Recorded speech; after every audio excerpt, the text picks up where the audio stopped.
Dear student, आज एक theory का चर्चा करेंगे हम लोग, जीन पियाजे की थ्योरी। ये थ्योरी जो है बच्चों पे किया गया है। 3 बच्चे थे जीन पियाजे के, ये अपने ही बच्चों पे ये प्रयोग किया और देखा कि बच्चों में क्या क्या देखने को मिलता है, उनके गुण अवगुण किस तरह के, उनके ऊपर क्या किस तरह से विकास होता है, उनका माइंड वो किस तरह से सोचता है समझता है। और इसी तरह से आपको पता होगा कि बीएड में बहुत सारा थ्योरी है जो कि जीन पियाजे की थ्योरी भी इम्पोर्टेंट है। तो आज जीन पियाजे की थ्योरी को डिस्कस करने जा रहे हैं। अगर आपको इसी तरह के सभी वीडियो को देखना चाहते हैं वीडियो को, तो इस channel Dhruva style YouTube channel को आप सब्सक्राइब कर लें। मेरा कोशिश है कि आपको इसी तरह का वीडियो आते रहेगा, प्रोवाइड करते रहेंगे और आप देखिए सीखिए, और हो सके तो आप नोट्स भी तैयार कर सकते हैं। तो आज देखते हैं जीन पियाजे की थ्योरी। स्विट्जरलैंड के प्रसिद्ध बाल मनोवैज्ञानिक पियाजे ने बच्चे के संज्ञानात्मक विकास के ऊपर अपने विचार प्रस्तुत किए। इन्होंने अपने स्वयं के 3 बच्चों पर होने वाली परिवर्तनों को जांचा, परखा और 4 अलग अलग चरणों में रखकर उनका वर्णन किया। पियाजे का मानना है कि सीखना कोई यांत्रिक क्रिया नहीं है, बल्कि यह एक बौद्धिक प्रक्रिया है। सीखना एक संप्रत्यय निर्माण करना होता है और निर्माण करने की यह प्रक्रिया सरल से कठिन की ओर चलती है। पियाजे की संज्ञानात्मक विकास की अवस्थाएं जो है वो इस प्रकार है। संवेदक प्रेरक अवस्था, जिसको सेंसरी मोटर स्टेज कहा जाता है। इसमें जो बच्चे की आयु होती है वो जन्म से लेकर 2 वर्ष तक की होती है। सेंसरी मोटर स्टेज, ये अवस्था जन्म से लेकर पहले 2 वर्ष तक होती है। जैसा कि मैंने आपको बताया, इस अवस्था में बच्चे को स्पर्श, गंध, प्रकाश का अनुभव होता है। इसमें बच्चे को छूने में क्या महसूस होता है, गंध क्या सुगंध होता है, प्रकाश किधर से लाइट आ रही है, इस सब का अनुभव होने लगता है इस सेंसरी मोटर स्टेज में। ये 0 से 2 वर्ष के बीच होता है। इस स्तर पर बच्चों की बुद्धि के बजाय ज्ञानेंद्रियां ज़्यादा सक्रिय होती है। इस स्तर पर बच्चा दूसरे के भावों को ज्ञानेंद्रियों के माध्यम से महसूस करते हैं और अपने भाव अभिव्यक्ति भी ज्ञानेंद्रियों के द्वारा करता है। जैसे भूख लगने पर दूध की मांग रोकर करता है। आप लोग बच्चे को देखते होंगे, जब उन्हें भूख लगती है तो वो तो बोलने में स्पष्ट तो बोल नहीं पाते हैं, या फिर सीखे नहीं होते कुछ बोलने के लिए, तो वो रोएंगे। उनको कोई भी चीज़ का ज़रूरत होगा, अगर आपके माहौल में या आपके साथ रहेंगे तो वो खुशी का अगर प्रकट करना चाहेंगे तो वो अच्छे से रहेंगे, हंसेंगे। बट अगर कोई चीज़ उनको भूख लगती है या फिर जो कोई चीज़ उनको पसंद नहीं आ रही है तो वो अपना जो है प्रकट रो के करता है। ये जो अवस्था है सेंसरी मोटर स्टेज की अवस्था में होती है। दूसरा अवस्था देखते हैं, ये प्री ऑपरेशन स्टेज है, जो कि 2 से 7.5 साल के बीच होती है। इसको कहा जाता है, हिंदी में बोला जाए तो पूर्व संक्रियात्मक अवस्था। यह 2 वर्ष से लेकर 7 वर्ष के तक का समय होती है।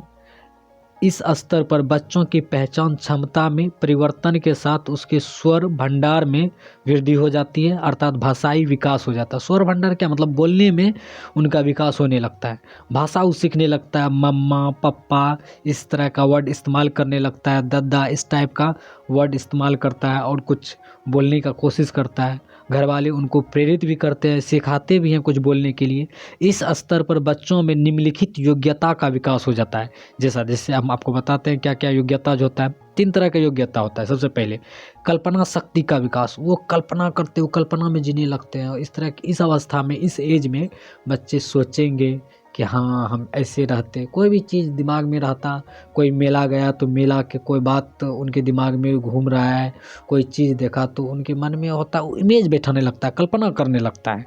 दूसरा है सृजनात्मक का विकास, ज्ञान का प्रतीकात्मक विकास, ज्ञान के बारे में पढ़ने लिखने के बारे में सोचने समझने लगता है। कल्पना का विकास में होता है। उसके बाद तीसरा जो अवस्था है जीन पियाजे का, वो है मूर्त संक्रियात्मक अवस्था, जिसको कॉन्सेप्ट ऑपरेशनल स्टेज बोला जाता है। ये 7 से 11 वर्ष की अवस्था में होता है। कॉन्सेप्ट ऑपरेशनल स्टेज, ये अवस्था जो है 7 से 11 वर्ष तक का समय होता है। इस स्तर पर बच्चा यथार्थवादी और व्यवहारशील हो जाता है। वे स्वप्न और वास्तविक के मध्य भेद के बारे में जानते हैं। इस अवस्था में बच्चा दो घटनाओं के मध्य अंतर करना सीख जाता है। उसमें कुछ वस्तुओं में वर्गीकरण करने की क्षमता विकसित हो जाती है। उसके विचारों में कर्मबद्धता और तार्किक का समावेश हो जाता है। उसका सोचना और विचारना पूर्व अधिगम पर आधारित होता है। इस स्तर पर बच्चे समस्या को जानते हैं परंतु उसका समाधान निकाल नहीं पाते हैं। ये तीसरा स्टेज जो है, एक एग्जाम्पल के थ्रू हम आपको समझाना चाहेंगे। इसमें ये बच्चा जो होता है क्या होता है, उनको मान लीजिए आप एक बड़ा सा गिलास ले लीजिए और एक कटोरा ले लीजिए, पानी आप डाल दीजिए दोनों में बराबर, लेकिन आप लेयर जो देखिएगा वो उसका तो आयतन कम है एज कटोरा के कंपेयर में। ग्लास में लगेगा कि भरा हुआ गिलास है, और वही जब गिलास का पानी कटोरा में डाल देते हैं तो वो कटोरा हाफ होता है। तो अगर इस तरह से बच्चों को आप दिखाने का कोशिश कीजिएगा और पूछिएगा किसमें ज़्यादा पानी है, तो वो ये नहीं बताएंगे बराबर है या कम, वो कहेगा कि गिलास में ज़्यादा पानी है एज कम्पेयर टू कटोरा के, क्योंकि उनको ये नहीं पता है कि किनका आयतन बड़ा है, किस वजह से ये है, क्योंकि उनका दिमाग इतना विकास नहीं कर पाता है उस समय। लेकिन ये जीन पियाजे भी इस थ्योरी के बच्चों पर प्रयोग करके देखा था, तो बच्चों ने बताया कि इस तरह का कि वो जो देखा कि भरा हुआ गिलास है उसमें पानी है, तो वो पानी उसको बोलता है, बच्चा उनको बोलेगा कि हाँ इसमें ज़्यादा पानी है, इसमें कम पानी है, पर ऐसा नहीं होता। वो समझ लेता है, जान लेता है, बट उसका अगर उनसे पूछिए कि ऐसा क्यों, इसमें भरा हुआ क्यों है, इसमें कम क्यों है, मतलब जब इतना पानी है, तो वो तो बता देगा, बट ये नहीं बता पाएगा कि कैसे हुआ ये होता है तीसरा स्टेज में है। तो चौथा देखते हैं औपचारिक अमूर्त अवस्था, फॉर्मल ऑपरेशनल स्टेज। ये 18 प्लस होता है, ये 18 प्लस एज का होता है। यह अवस्था किशोरा अवस्था के आसपास समय होती है। यह अवस्था जो है किशोरा अवस्था भी इसी के आसपास के एज के वाले बच्चों को बोला जाता है। इसमें बच्चों की वृद्धि पूर्णतः विकसित हो जाती है। अब वह अपनी व्यक्तिगत समस्याओं के बारे में चिंतन करके उनका हल ढूंढना शुरू कर देते हैं। इस स्तर पर बच्चे में निम्नलिखित योग्यताओं का विकास होता है। बात सही है, किशोरावस्था में सभी बच्चे, लगभग जो भी बच्चे हैं वो सीखने लगते हैं और समझने भी लगते हैं। कोई भी सवाल दीजिए उनको, वो हल भी निकालेंगे, हल निकालने का प्रयास भी करेंगे कि हाँ इनका ये सॉल्यूशन होगा, क्योंकि वो किशोरावस्था में पहुंच चुका होता है। तो उसमें का जो निर्माण इस तरह से आप देख सकते हैं। सृजनात्मक योग्यता का विकास हो जाता है, स्मृति का विकास मतलब यादाश्त करने का विकास, चिंतन का विकास, वो सोचने लगता है, समझने लगता है क्या गलत क्या, विसंगति की समझ हो जाती है, किनके साथ रहना, किनके साथ संगति करना, किनको दोस्त बनाना, किनके साथ अच्छे रहना अच्छा है खराब है, ये सब भी वो समझने लगता है इस एज आते आते। समस्या समाधान योग्यता का विकास है चौथा नंबर में देखिए समस्या का समाधान भी ये कर लेता है, योग्यता का विकास हो जाता है कि समस्या किस तरह इनको सॉल्व करें, सोचें, उतना दिमाग आ जाता है किशोरावस्था तक, लगभग 18 एज प्लस। अब इम्पोर्टेंट, ये जीन पियाजे ने कुछ वर्ड दिया है, इम्पोर्टेंट वर्ड्स दिया है, जो कि आप सीटेट इस सब लेवल का एग्जाम दीजिएगा तो इसमें कई बार ये इस तरह का क्वेश्चन पूछा जाता है, इस किस स्टेज का ये है वो वर्ड। तो ये उसी तरह से पहला देखते हैं, वो वस्तु अस्थायित्व। वस्तु अस्थायित्व जो है, जब कोई चीज़ें समान नहीं होती फिर भी उसकी इमेज दिमाग में बन जाता है। ये 18 से 24 मंथ वाले बच्चे के लिए फर्स्ट स्टेज में पाई जाती है। इस एक एग्जांपल की तरफ आप मान लीजिए कोई भी चीज़ सामने नहीं होती फिर भी उनका इमेज दिमाग में बन जाता है। जैसे कि आप, वो बच्चा चिड़ियाघर गया घूमने, तो वहाँ कोई भी ऐसा पशु को, ऐसा जानवर को देखा तो उनके दिमाग में इमेज बन गया। वो घर आया तो वो समझने लगता है कि अरे वहाँ देखे थे, मतलब इमेज सामने नहीं रहता, बस इमेज के बारे में इमेज अपने दिमाग में बैठा लेता है। इस एज को, इस अवस्था फर्स्ट स्टेज में ये पाई जाती है। और ये 18 से 24 मंथ के जिस समय बच्चे होते हैं, 18 से 24 मंथ नॉट ईयर, इस समय के बच्चे में यह वस्तु अस्थायित्व होता है। समझ गए होंगे। अब दूसरा देखते हैं जैववाद। जैववाद क्या है? गतिमान वस्तुओं को सजीव मानना, ये सेकेंड स्टेज। ये बच्चा अक्सर आप बच्चे में देखते होंगे, बाय मिस्टेक उनके शरीर पे कुछ गिर गया, या फिर कोई साइकिल आके उनको थोड़ा सा साइकिल से चोट लग गया या बाइक से, तो वो उनमें समझ नहीं होती है कि वो निर्जीव पदार्थ है। उनको लगता है कि गतिमान है, चलता है, तो इसका जान है, इसमें जान पाया जाता होगा, इसने मुझे मारा, इसने मुझे चोट पहुंचाया, तो मैं भी इसको मारूंगा।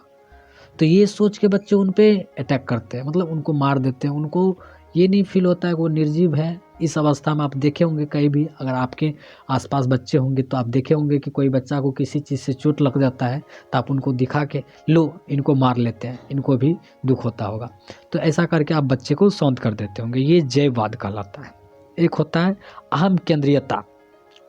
अहम केंद्रीयता क्या है? अपने विचारों को श्रेष्ठ मानना, अपने नज़रिए से दुनिया को देखना, दूसरे के विचारों को समझने की निर्गता, और ये सेकेंड स्टेज में पाया जाता है। ये अहम केंद्रीयता जो है आप देखे होंगे।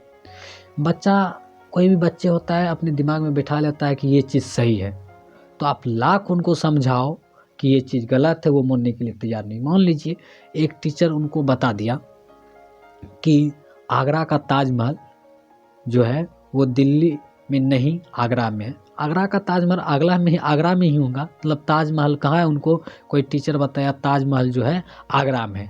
अगर आप उनको बताते हैं कि ताजमहल आगरा में नहीं दिल्ली में है, आप सही भी बता दीजिए, मान लीजिए आगरा भी बताइए, अगर उनके टीचर कुछ गलत वैसे बताएंगे तो नहीं टीचर, मान लीजिए उनको ऐसे आप एग्जाम्पल पूछने के लिए लीजिए कि उन ताजमहल आगरा में ना होके दिल्ली में है, तो बच्चा नहीं, आपके हर बात को नकार देंगे। वो कहेंगे नहीं, मेरे टीचर बताया है कि आगरा में है तो मतलब आगरा में है। वो जो बोले हैं उनको टीचर, उनको बिलीव है कि टीचर सही बताते हैं, तो वो टीचर के ही बात पे बिलीव करेंगे, ना कि आपके बात पे। ये अहम केंद्रीयता होता है। ये बच्चे जो है इस एज में अपने नज़रों से देखने लगता है, अपने नज़रिए को दुनिया को दिखाना चाहता है कि नहीं ये चीज़ सही है, ये चीज़ अच्छी है। अब ये जो है सेकंड स्टेज में पाया जाता है। एक होता है अनपलटावली गुण। ये बच्चे में जो होता है अनपलटावली गुण, ये क्या होता है? बच्चा पलट नहीं सकता। बच्चे लगातार बोलते हैं लेकिन बीच से शुरू नहीं करता। जैसे बच्चे ABCD शुरू से बोलेंगे, बीच से शुरू नहीं कर पाते हैं। ये भी सेकंड स्टेज में, ये सेकंड स्टेज में आता है। इसका सिंपल एग्जांपल जैसे दिया गया है इसमें, कोई बच्चे अगर ABCD वो पूरा जानते हैं, वो उनको पूरी तरह से याद है ABCD A to Z तक, उनको अगर आप पूछिएगा कि जी के बाद क्या आएगा तो वो H नहीं बोलेंगे। वो उनमें उतना विकास नहीं हो पाता है कि जी के बाद H है या जी से पहले F है। वो अगर उनको बोलिएगा तो शुरू से स्टार्ट करेगा ABCDEFGH ऐसे करके बताएंगे कि हाँ इसके बाद ये आता है। वो डायरेक्ट नहीं बोल पाते हैं। ये जो होता है वर्ड, इनके लिए यूज किया गया वर्ड जो है अनपलटावली गुण यूज किया गया है। एगो है पलटावली गुण। इसमें बच्चे में बीच से बोलने की गुण विकसित हो जाता है, बच्चा समझने लग जाता है, और यह सेकेंड स्टेज में होता है। इसमें जो बच्चे हैं समझने लगते हैं। कहने का मतलब ये है कि इसको कहीं से कोई गिनती बोल दीजिए या कोई इसको ABCD ही ले लीजिए या कोई भी चीज़ उनको बोलने बोल दीजिए, जहाँ से मन करेगा वहाँ से उनको बोल दीजिए। 62 से स्टार्ट करने 62, 63, 64, 65 बोलना स्टार्ट कर देंगे। इसको पलटावली गुण, ये थर्ड स्टेज में आता है, लेकिन अनपलटावली सेकंड स्टेज में आता है, याद रखिएगा। संरक्षणवाद क्या है? बच्चों को लंबाई, ऊंचाई, चौड़ाई, क्षेत्रफल, आयतन की समझ, रंग, रूप, आकार बदल जाने के बाद भी कुछ मौलिक गुण विद्यमान रहते हैं। ये थर्ड स्टेज में होता है। ये यही इसमें संरक्षणवाद में उसका एग्जांपल ले सकते हैं आप, गिलास कटोरा का। ये इसमें बता देंगे कि कौन सा इस एज थर्ड स्टेज वाले बच्चे को पूछिएंगे अगर वो एग्जांपल देके, तो वो इस स्टेज के बच्चे बता देंगे कि हाँ कटोरा में पानी कम है या गिलास में ज़्यादा पानी है या फिर बराबर है, क्योंकि उनको इस स्टेज में आयतन, घनत्व, लंबाई, चौड़ाई का ज्ञान समझ हो जाती है। अब तीसरा देखते हैं विकेंद्रन। विकेंद्रन क्या है? किसी भी समस्या के विभिन्न पहलुओं के बारे में जानना और समझना, ये विकेंद्रन होता है। किसी भी समस्या, यह डाइवर्जेंट होता है, यह भी थर्ड स्टेज में होता है। ठीक है। चिंतन प्रारंभ, सोचना प्रारंभ कर देता है, यह थर्ड स्टेज में होता है। कोई भी बच्चा अगर सोचना ही लगे कि क्या गलत है क्या सही है, यह थर्ड स्टेज में पाया जाता है। एक मूर्त चिंतन है, जिसकी प्रतिमा हमें देख रही हो, उसकी इमेज हमारे दिमाग में बनी हुई है, इसके बारे में सोचना थर्ड स्टेज होता है। मतलब किसी चीज़ के बारे में मान लीजिए, वो किसी व्यक्ति को मान लीजिए आपको ही 1 महीना पहले देखा, फिर 1 महीना बाद आपको देखता है तो उनके दिमाग में आएगा हाँ हम पहले इनको देख चुके हैं। ऐसा प्रतिमा जो बनता है ये फिर इस स्टेज में जो आता है, ये 3rd स्टेज में, इसको ही मूर्त चिंतन बोला जाता है। 10 नंबर में है अमूर्त चिंतन। ये बिना देखी हुई चीज़ की भी प्रतिमा माइंड में आना, उसकी कल्पना करना, जैसे भगवान। 4th स्टेज में ये जो अमूर्त चिंतन है ये 4th स्टेज में होता है। जैसे कि आप दिया है भगवान, गॉड को ले लीजिए। इस स्टेज में क्या होता है कि बच्चे समझने लगते हैं कि हाँ भगवान होता है, उनको देखे भी नहीं है लेकिन उनका एक इमेज जो होता है, एक चित्र जो होता है अपने माइंड में बैठा लेंगे, हाँ इस तरह से भगवान होंगे, इस तरह से ये होंगे, इस तरह का जो भी है ये 4th स्टेज में आता है। इसको अमूर्त चिंतन बोला जाता है। जैविक अनुकूल का सिद्धांत जो है इसका पढ़िए। जैविक अनुकूलन का सिद्धांत क्या है? स्कीमा, किसी भी व्यक्ति का किसी वस्तु के प्रति व्यवहार करने का दंग स्कीमा कहलाता है। किसी भी व्यक्ति का किसी वस्तु के प्रति व्यवहार करने का दंग स्कीमा कहलाता है।